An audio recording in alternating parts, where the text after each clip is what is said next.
Qué gusto volverles a saludar durante esta semana. Ha sido una gran bendición acercarnos a la palabra de Dios en esta lección maravillosa de este trimestre, la misión de Dios, mi misión. Y ese mí nos compromete a hacer su obra cada día.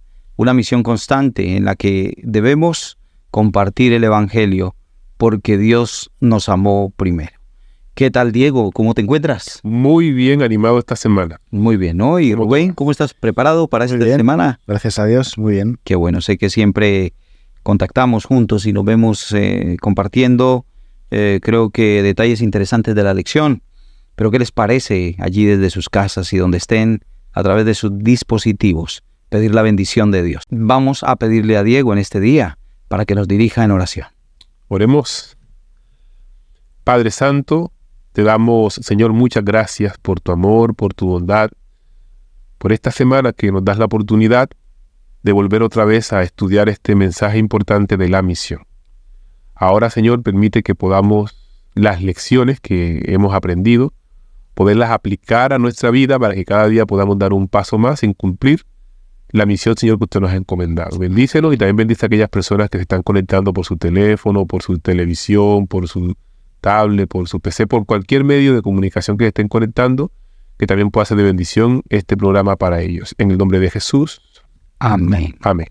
Lección para esta semana, misión en favor del prójimo. Creo que es una clave porque el prójimo está al pie de nosotros. Ese próximo que el Señor ha colocado al servicio.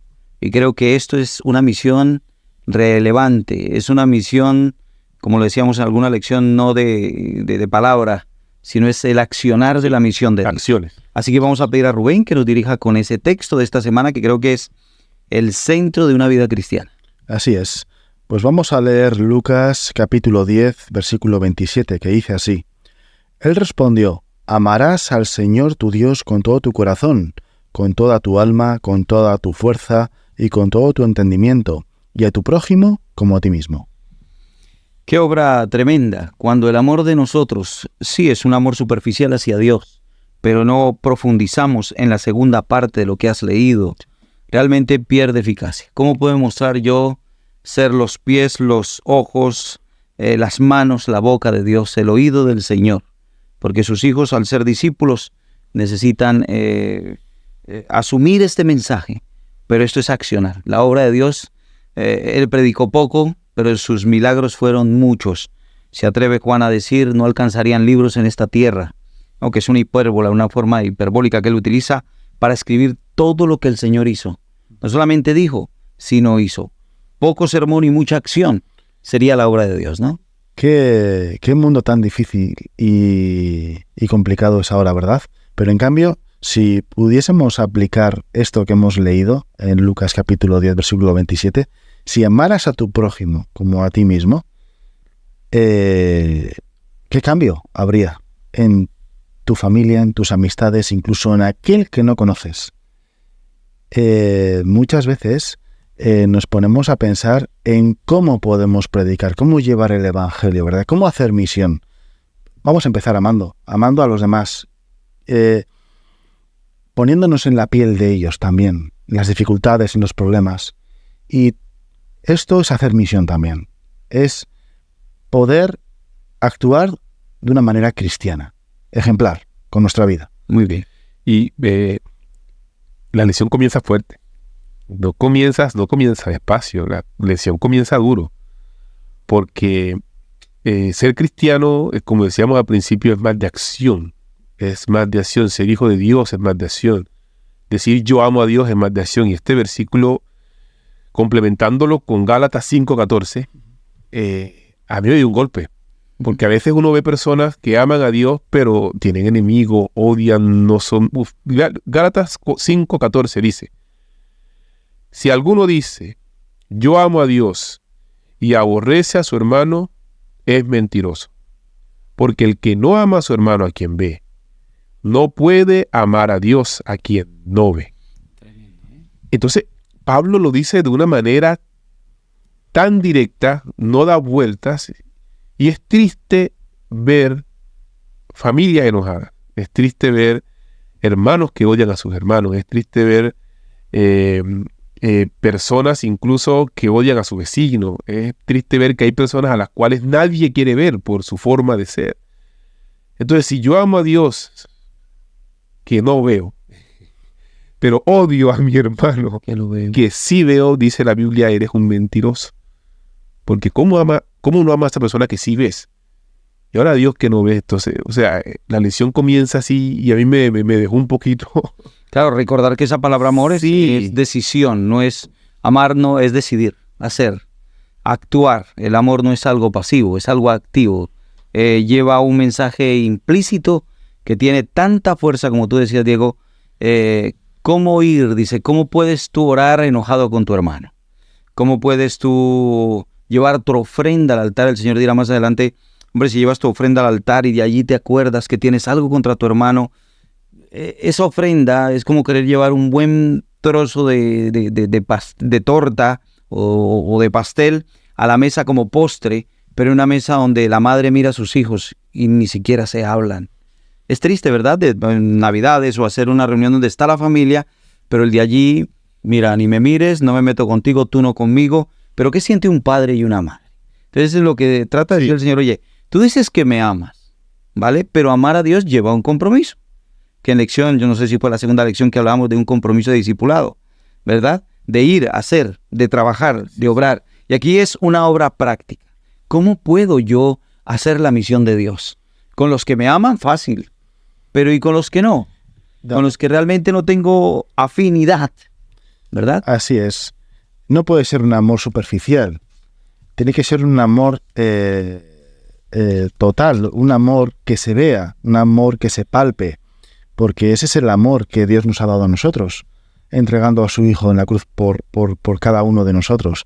Y al final de esto se trata. Se trata de involucrarse, de comprender y de ponerte a trabajar. En la misión. La misión no es otra. Cristo viene. Debemos de pedir al Espíritu Santo también que derrame sus dones y sus talentos para que puedan ser desarrollados en nosotros como cristianos. Que podamos hacer la obra que hasta ahora quizás hemos avanzado muy poco. Pero la obra va a avanzar y va a ser terminada. Sabemos cuál es el principio y cuál es el final. Jesús viene y avancemos para la tierra celestial que tiene Jesús prometido para nosotros. Hicieron muchas preguntas esta semana, ¿no? ¿Quién somos? ¿Por qué estamos aquí? ¿Qué ocurre cuando morimos? ¿Cuál es nuestro destino final? Estos son muchos de los aspectos y preguntas que la lección nos trataba. Tal vez Jesús hicieron preguntas. ¿Verdad? Lo único que tiene conciencia en ello, de manera importante o trascendente, es que a Jesús se le acercan. Señor, Sí. ¿Cómo está la clave aquí? ¿Cuál es realmente la esencia de estos mandamientos? ¿Qué es lo que realmente importa? Y el Señor dijo, oye, pues, ¿qué dice la ley de Dios, no? ¿Cómo se cierne? ¿Cómo podemos hacer un resumen de llamarás a Dios sobre todas las cosas y a tu prójimo le como a ti mismo? responde así porque el que le pregunta se supone que conoce la ley. Correcto. Un intérprete. Es un doctor de la ley, claro. Sí, un doctor conocía. Y le pregunta eso de la ley. Jesús dice, bueno, ¿la ley qué dice? Se lo dice con malas intenciones, claro, Sí, lógicamente. totalmente. Buscando la forma de O sea, en la respuesta teológica se llevó el 10. sí, Pero es como un trabajo de enfermería, cuando estudiábamos esas áreas de enfermería, muy bonita la teoría, a muchos les iba muy bien, pero cuando llegaban a la práctica muchos se desmayaban con la sangre. Claro. O sea, lo que quiero decir con esto es que cuando hay acción, cuando hay que remangarnos, cuando hay que colocarnos los guantes, cuando hay que accionar esa obra que se convierte en obras, son amores y no buenas razones. Hay un dicho, ¿no?, popular. No puedo solamente decir con buenas razones, te sabes el versículo, Sí. qué bien está, sino que lo que tú decías, lo que golpea es qué estoy haciendo en beneficio de mi prójimo hoy. Por eso es bueno salirnos de la teoría. O sea, la teoría es buena, la teoría nos ayuda, nos alimenta. Pero esa teoría hay que llevarla a la práctica. Eso es lo que Jesús hizo con el doctor de la ley. Lo sacó de la teoría, los mandamientos, sí, yo los conozco. Bueno, entonces ahora te voy a contar una historia. Es que le vino Lo llevó a la práctica. bien la pregunta. Claro. Porque había otras personas que sí eran sinceras. Sí. Y de cierta manera Jesús aprovechó la pregunta que este doctor de la ley hizo con malas intenciones para poder nutrir a otros que sí que estaban ahí por amor a Jesús. ¿Y quién es mi prójimo? Es esa pregunta, ¿verdad? ¿Quién es? Sí. Y entonces le dice, oye, mira, había un hombre que tal, que pasó esto, descendía hubo problemas con este hombre, pero hubo uno que hizo esa obra de Dios, alguien que trabajó en medio de ello. La Biblia dice que el doctor de la ley había ido a poner a prueba a Jesús. Sí. Su verdadera intención era, a ver, yo pruebo a ver cómo es que, si está bien en los mandamientos, vamos a examinar al Señor, pero en su infinita sabiduría, el único que puede leer los corazones y que no puede ser burlado, mira tus ojos y te dice, ¿quién es tu prójimo? Piensa y medita en estas palabras que a mí esta semana han sido de gran bendición, porque cuando veo que aunque parezcan fuertes, el Señor me habla claro, yo no tendría excusa al final del tiempo para decirle, Señor, no hay excusas cuando veo que la obra de Dios avanza. Sí, no, y todos nosotros pues queremos heredar la vida eterna. Correcto. La pregunta era enfocada en qué bien haré o qué cosa haré, dice diferentes versiones, para heredar la vida eterna. Y Jesús lo lleva precisamente a lo que estamos hablando. Bueno, mira al prójimo. O sea, si queremos nosotros hacer un bien para la vida eterna, entonces mira al prójimo.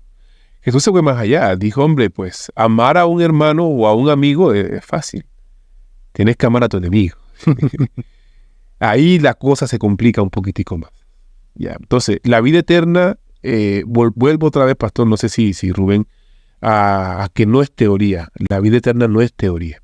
La Biblia nos dice que la vida eterna es más práctica. Es más práctica, es más... Obviamente, la salvación no es por obras, para que nadie se gloríe. Pero finalmente las obras que yo hago tienen que reflejar mi fe, lo que yo estoy haciendo. Es un resultado. Es un resultado de mi teoría, por decirlo de esa manera. ¿Qué tan teoría tengo yo? Pues mis prácticas me dirán en qué estoy yo enchufado. Y eso fue lo que Jesús, pienso que, o la lección de esta semana nos llevó como a sentarnos en eso. Ya. Sí, teóricamente, que habláis mucho de teoría, teóricamente Jesús vino con un propósito a la tierra. Su propósito, lo comentaba antes Alex, su propósito era dar su vida en la cruz, ¿verdad? Pero pasó mucho más tiempo curando enfermos, interesándose por aquellas personas que sufrían, porque había mucha necesidad. Y Jesús empleó ese tiempo también para ellos. Y eso es hacer misión, el poder también ayudar nosotros, de alguna manera, a todos nuestros familiares, amigos, conocidos, incluso, como dice Diego, incluso nuestros enemigos. Hay que amarles y cuidarles y estar atentos para poder tener el mismo espíritu que tenía Jesús. Mira lo que dice Santiago 2, 15 y 16. Creo que este texto, durante esta semana de cómo heredar la vida eterna, nos deja un marco interesante. Dice la palabra del Señor, y a alguno de vosotros le dice, id en paz, dice, y si tu hermano o una hermana están desnudos y tienen necesidad de mantenimiento de cada día, y alguno de vosotros le dice, id en paz, calentaos y saciaos, pero no les dais las cosas que son necesarias para el cuerpo, ¿de qué aprovecha? O sea, mira cómo va metiendo la mano. O sea, acciones. Oye, estás enfermo, tranquilo, oraré por ti. Oye, tienes ese problema, pues, ojalá lo soluciones, ve en paz con Dios. Sí. Hermano, me hace falta esto. Y dice la palabra del Señor, no le digas a tu hermano, ve y vuelve mañana cuando tienes hoy para darle. Claro. ¿Recordáis aquella parábola que el Señor relataba de aquel hombre impertinente que mientras el otro dormía tocaba la puerta? Necesito pan, mira, mis amigos han llegado. Y dice, tal vez no porque sea su amigo y tal vez alborotado se levante, pero le dé lo que necesita, ¿verdad? Es difícil que toque nuestra economía, inclusive, y aquí podemos hablar de algo que es lo que al hombre más le cuesta, desprenderse. Somos egoístas por naturaleza. Muchos somos egoístas por naturaleza. No digo, hay gente muy benevolente, hay personas que se desviven. Y quiero decir una frase de la Madre Teresa de Calcuta cuando leía su historia. Es una mujer que en el leprosario, allí en ese lugar, cómo trabajaba en su obra y no le importaba untarse. Y gracias a Dios siempre la preservó, ¿no? Y no quiero sino decir algo de ella. Ella dice, quisiera ser un lápiz corto en las manos de Dios para escribir historias de amor en los corazones de los hombres. Y es cómo dejo la huella de Dios, que glorifiquen a Dios, porque al fin y al cabo, como decías tú, esto no es para que yo sea el más bonito, porque cuando yo obro en beneficio de dar testimonio y de la misión de Dios, es para que Dios sea glorificado. Qué bonito cuando alguien dice, oye, gracias a Dios porque cuando Él no viene manda a su muchachito. Hay un refrán que dice así, manda a alguien que cumpla el recado, el mensaje. Pues tú eres ese muchachito que el Señor prepara, pero con una condición, para que el hombre y la mujer glorifiquen a Dios. ¿Y por qué me tiene que nacer esto? Mira, entre menos meditemos en la vida de Cristo Jesús, más egoístas nos volveremos. Entre más meditemos en sus obras, nos pareceremos a Él, porque lo contemplamos. Así es, y mira, En la conversación que tuvo Jesús con el doctor de la ley, que a mí me gustan las conversaciones con Jesús. Cuando Jesús habla con alguien, Esos encuentros. esos encuentros así son interesantes, y más cuando alguien sabe mucho. Sabe mucho, listo. Jesús comienza a conversar con él y se da cuenta de que él lo manda a la Biblia. Ajá, ¿cómo lees? Cuéntame tú cómo lees. Y él le llega y de alguna manera responde, pero el versículo 27 es clave y es interesante. Jesús, después que lo manda a leer, ¿cómo lees? Él le respondió y le dice: amarás al Señor tu Dios con todo tu corazón y con toda tu alma, le respondió a Jesús, y con toda tu fuerza. Estoy leyendo Lucas 10:27. Con todas tus fuerzas y con toda tu mente, y a tu prójimo, dice él mismo, como a ti mismo. Y Jesús le dijo: bien has dicho, haz esto y vivirás. Tremendo. Las respuestas de Jesús también son directas Y claras de entender. y totalmente claras, porque él le pregunta: ¿qué bien haré? La pregunta de él: ¿qué bien haré para heredar la vida eterna? Jesús le dijo: dime tú qué has leído. Vuelve a la Biblia, volvió a la Biblia y dijo: hombre, mira, Señor, yo he leído esto. Ujú. Amarás al Señor y a tu prójimo como a ti mismo. Dijo: perfecto, hazlo. Pregunto, él lo hacía. Porque si Jesús le dice de esa manera, bueno, entonces hazlo Ujú. y vivirás. Así. Entonces, nos manda, o sea, vuelvo otra vez a lo mismo. No sé si sea muy insistente, pero ojalá y se quede esto a los que están escuchando y también a mí, a todos, que nos tenemos que salir un poco de la teoría y esta teoría convertirla en práctica. A veces en la iglesia hay alguien necesitado, pero como no sabemos quién ha llegado, ni siquiera nos interesa a nadie, a veces llegamos al lugar donde nos congregamos y así igual nos vamos sin bendecir a nadie. Sí. Tenemos que ser bendición para personas. De pronto yo tengo cosas, Rubén, tengo cosas que para otras personas pueden ser bendición. Hay personas que tienen bendición de riqueza, bendición de casa, bendición de alimentos, bendición de oración, bendición de salud. Tenemos que siempre llegar y ser bendición para otros pueblos. Es que yo creo que nos olvidamos muchas veces de a dónde vamos. Es decir, somos habitantes, entre comillas, ¿verdad?, de la tierra, pero vamos hacia la nueva Jerusalén. Es decir, y lo que reina en el cielo es el amor, porque es un fundamento principal del cielo. En cambio aquí vivimos donde lo que permanece y lo que más sobreabunda es la arrogancia, el orgullo, Sí. Características que no tienen nada que ver con el cielo. Y nos cuesta a veces deshacernos de estas piedras que nos arrastran hacia lo que no debemos de ir, es decir, hacia la profundidad del mar, ¿verdad? Nosotros debemos de subir hacia el cielo y debemos de mentalizarnos en esto, en que lo que reina en el cielo es justo lo contrario de lo que reina en la tierra. De egoísmo a una vida práctica de acción. De accionar de Sí. cosas positivas. La historia del buen samaritano hoy la aplicamos de una manera interesante. Hay personas a nuestro alrededor golpeadas, gente maltratada. Hay gente que lo perdió todo. Hay gente que lo que más amaba desapareció de su vida. Hay personas que han sido tratadas injustamente.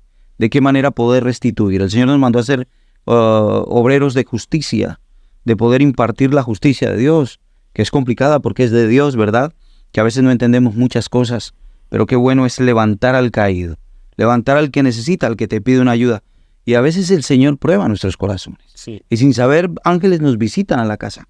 ¿De qué manera tratamos a ese prójimo? Tal vez hoy hablamos desde una posición, recordemos. Yo creo que lo decimos muchas veces, el mundo da tantas vueltas que no sabemos, o es como la noria, ¿verdad? O como la ciudad de hierro, eso que da vueltas, arriba a veces, abajo a veces. Y el Señor a veces permite cosas en nuestra vida para que miremos al cielo. Decía C.S. Lewis, el dolor a veces es el megáfono con el que el Señor nos llama. Y tal vez nos llama cuando estamos en una cama, postrados. Y no tenemos que llegar a esos momentos. Hay una obra maravillosa en aquellos que hacen su obra. Y es que con amor la ejecutan. Y lo único que a uno le queda es satisfacción cuando has servido al que realmente te necesita. Había una parte interesante que decía, la religión pura y sin mancha, ¿cuál es? visitar a la viuda, Sí. al huérfano, Práctica, al enfermo, al que está en la cárcel porque tuve hambre, porque tuve sed, porque estuve desnudo. ¿Cómo reflejo yo que amo al prójimo? Con palmadas en el hombro. No funciona, no tiene sentido hoy. Hoy necesitamos de una iglesia que accione, ¿verdad? Como se hace a través de ADRA y otros organismos que la iglesia puede tener, pero no solamente ADRA, debo ser yo. Soy un asesor, soy un delegado de ADRA del cielo, en el cual la obra de Dios se ejecuta. Y el Señor dejó varios, digámoslo así, hombres y mujeres dentro de la iglesia para cumplir, Dorcas, diaconisas, que esas obras maravillosas, que sea una iglesia donde lo que se refleja es el amor de Dios. La pandemia del 2020 fue dura, fue durísima. Yo trabajaba en un lugar donde mi sustento de alimentación, pues yo ganaba diario. Tenía un taller que lo que yo hacía, eso era lo que me generaba. Tenía uno de mis ahorritos y eso, pero esos ahorritos no iban a demorar 3 meses, olvídese. Recibí una bendición de 17 mercados grandes. Una bendición grande de 17 mercados de unas gestiones que hicimos. Y cuando recibimos esos mercados dijimos, yo no puedo tener esta bendición solo. Comencé a mirar de mis familiares, de mis amigos quienes estaban más necesitados y comencé a repartir. Había un amigo que yo en mi mente pensé que nunca iba a necesitar eso, o sea que no, yo creo que no necesita esto, pero igual voy de cortesía pues a llevarle ese mercado y me impacta mucho que cuando fuimos, tocamos su puerta, Diego, ¿qué haces aquí? No, te traigo un detalle de parte de Dios, le dije yo a él, todo hay que entregar, ¿no? De parte de Dios, un mercado bueno. Y cuando él se da cuenta que es un mercado, comienza a llorar, en plena pandemia. Y entendí enseguida que necesitaba y me acerqué y me decía, hombre Diego, yo me estoy pasando esto. Esta lección de esta semana a mí me gustó mucho porque nos mueve. O sea, tenemos que movernos. A veces creemos que porque alguien, por lo menos el pastor de la iglesia, hay que orar por él también. Claro. También tiene sus necesidades y hay que orar por el pastor de la iglesia. A veces creemos que porque es el pastor no, claro que sí, hay que llamarlo también, mirar cómo está, qué situaciones tiene. El anciano de iglesia también necesita. El hermano diácono que te recibe siempre con la sonrisa, también hay que mirar. La diaconisa, el que está en megafonía. O sea, no podemos nosotros ser, esta palabrita no se me viene a la mente ahora, pero no podemos ser indiferentes con absolutamente nadie, ni en la iglesia, ni de nuestro alrededor, ni en nuestro grupo de trabajo, ni siquiera voy a mencionarla aquí, ni con Eliana que está al otro lado fuera de pantalla. Tenemos siempre que mirar a nuestro prójimo porque no sabemos nuestra bendición a quién puede ayudar. Esa es mi conclusión. Creo que concluir y agradecer a Dios porque obras son amores y no buenas razones. Miremos a nuestro prójimo, busquemos la bendición del cielo y te invitamos. Creo que es una obra maravillosa en la que tú y yo podemos involucrarnos y cuando vean en nosotros a Cristo Jesús o a través de nuestros ojos la obra que el Señor haría, entonces esta obra será predicada por testimonio. Que tengáis un buen día para todos y les esperamos, claro que sí, en la próxima lección de Escuela Sabática, donde la misión de Dios es también tu misión. Que tengas buen día.